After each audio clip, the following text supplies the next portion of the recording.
Namaskaram Sadhguru. You said that depending upon how compulsive we are and as per our karma we attract certain situations or life arranges itself accordingly. But for an enlightened being who has no karma, what determines the nature of situation he or she gets into or the way life pans out? We have seen you face some of the most challenging situations. What is the mechanics behind this?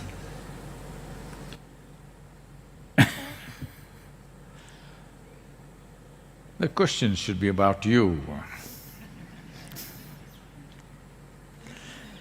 So, whoever told you an enlightened being does not have karma? An enlightened being has immense karma, much, much more than others. Yes. Because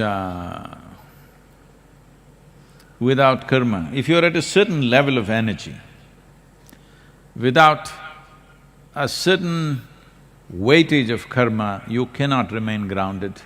This is why 90% of the time enlightenment and leaving the body happens at the same time.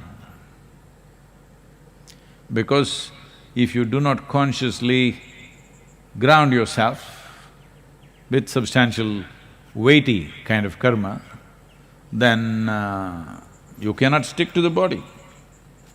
First thing to understand is that karma is not some negative trash.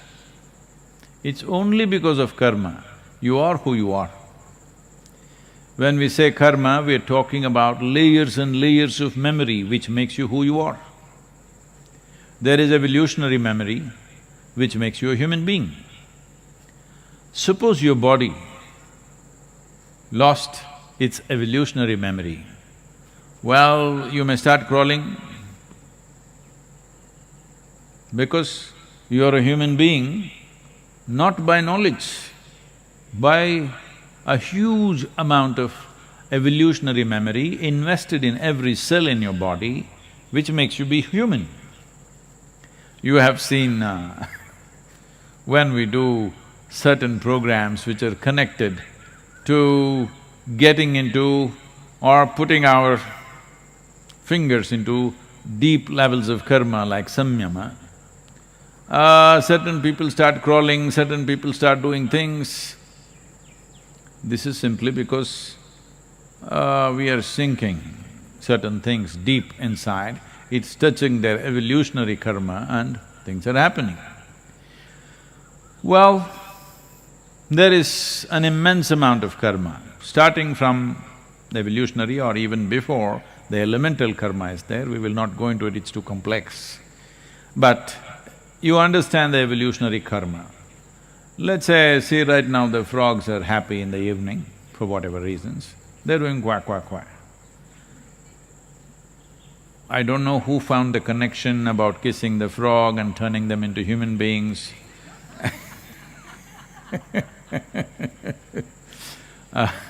all those things, but suppose you lost your evolutionary karma and somewhere around amphibious life, somewhere around a frog, you stopped.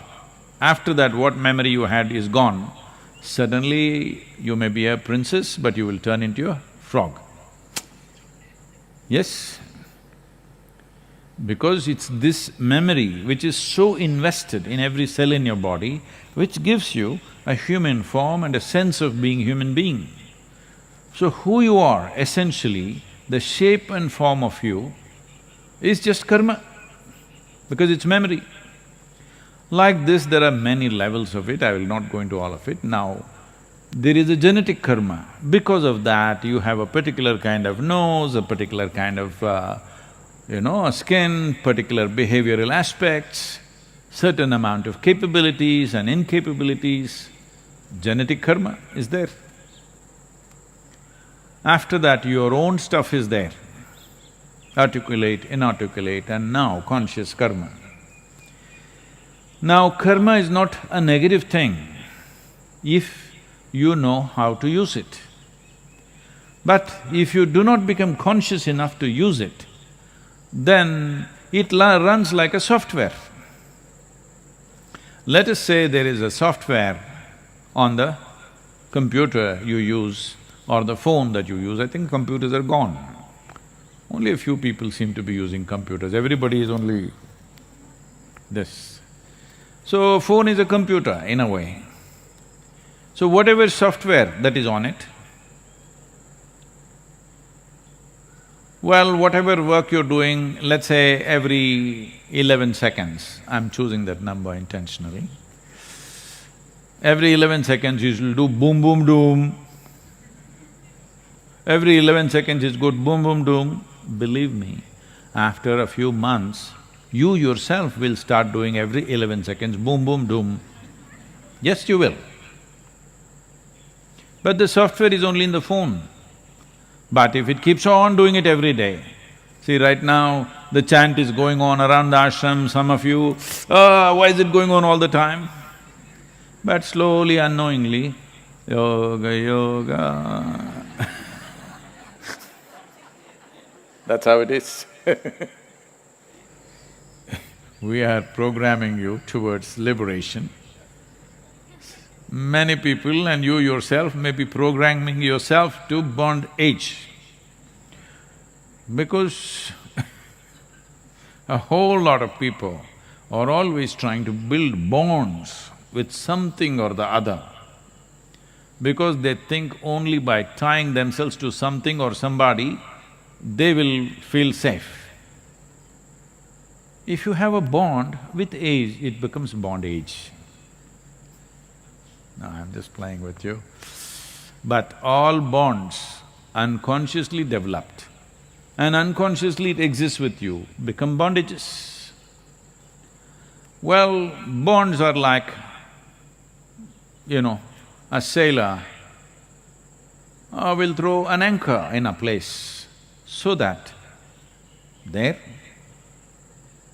in case there is a small storm, the boat doesn't go away somewhere, so you put an anchor. It's a very good thing if you want to be safe in one place. But you are in a damn boat because you want to sail. So if you keep on putting 5, 10 anchors, obviously you will be safe, but you will never sail. So you have to make up your mind, you want to sail or you want to be safe.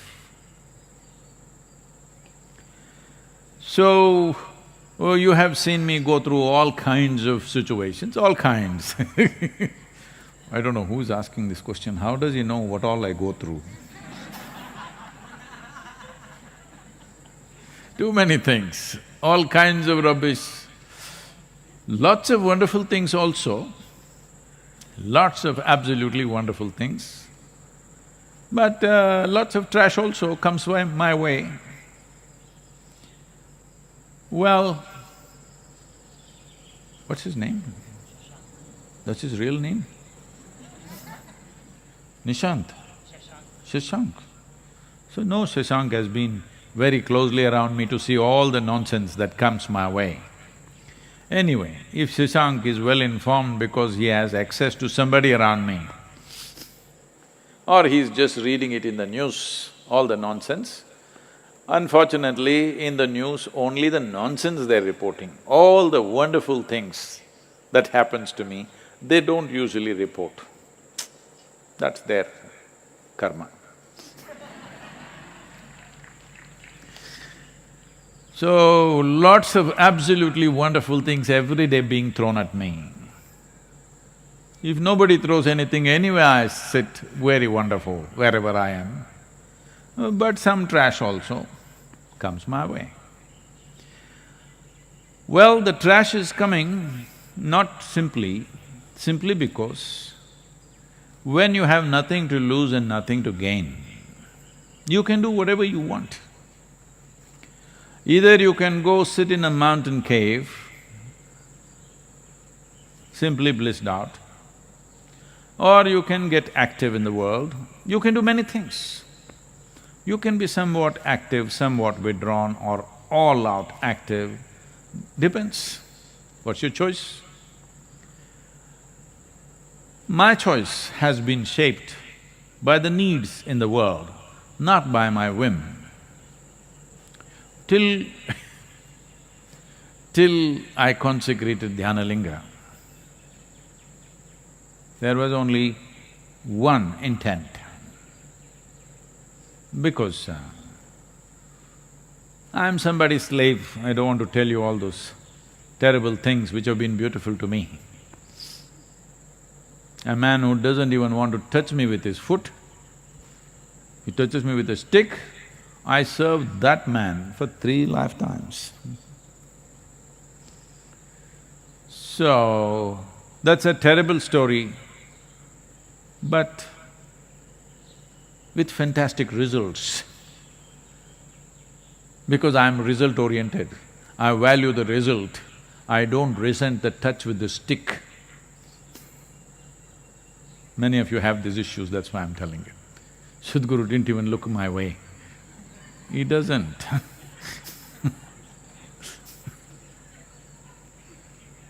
So, because my activity since Dhyanalinga, till then I was not bothered about anything else, just one thing. I thought that's it and with that I will even end. Because I had not created an intent in my mind as what I will do beyond that. So things collapsed, things happened, whatever, that's all history now, every one of you know it probably. When the body began to collapse very badly, when my basic structure got very badly damaged and became almost like what to say, little crippled, then it became like a challenge, let's see if we can get back. And there were also some absolutely wonderful and dedicated people around me who were willing to give their life if necessary. So for their sake and also as a challenge, if we can really build back the system, we took up certain things and started working, which is another kind of karma. Well, those of you who have seen me since 99, that is 1999, because a whole lot of millennials who do not know there was a 20th century, you know. So in the year 1999, if you had seen me, and today you are seeing me, well, in terms of physical well-being, I'm leaps and bounds ahead of what I was 20 years ago. In 20 years, decline should have happened, but in 20 years, I'm way better than what I was. It's clearly visible in every way. So, once we successfully built back the system, then the question was, okay, what the hell do we do? My long-term dream, you know, that I will ride away across the world, not a care in the world, simply full tank, open road, gone. That was the dream of that time. Even if my stomach was empty, it didn't matter. Motorcycle tank was full, road was empty, this virus time, this lockdown time, should be really nice to ride. Almost every road is like a racetrack, but I'm not allowed to ride, so So, that dream I thought, shall I revive? But all the people around me, without them I wouldn't have had the intent to go through that enormous striving that it took of almost 3 years or 3.5 years to build back the system. I wouldn't have had the intent without all these people looking hopefully at me. If I didn't have that, I wouldn't have had the intent to build it back. So then naturally got involved with people, their spiritual process. Then when you went to teach spiritual process, then you saw people are hungry, somebody is sick, nothing happening for them, so we got involved in the social process. Then we saw even if somebody is just about getting enlightened, there is not even a tree in the village. So we started planting trees to a point where people are calling me tree planter. So all this karma. But what do you think? Look at me and tell me, you think this karma is taking a toll on me? Sometimes I might not have slept well, I may look little… But does it look like it's taking a toll on me? Because I want you to understand, all of you, get this straight. The simplest way to deal with all the humongous mountains of karma that you may have, because if you have a Himalayan-sized karmic background, it's very good. That means you have a complex structure. But if this complex structure tortures you and you will use your torture to torture everybody else around you, then it's a disaster.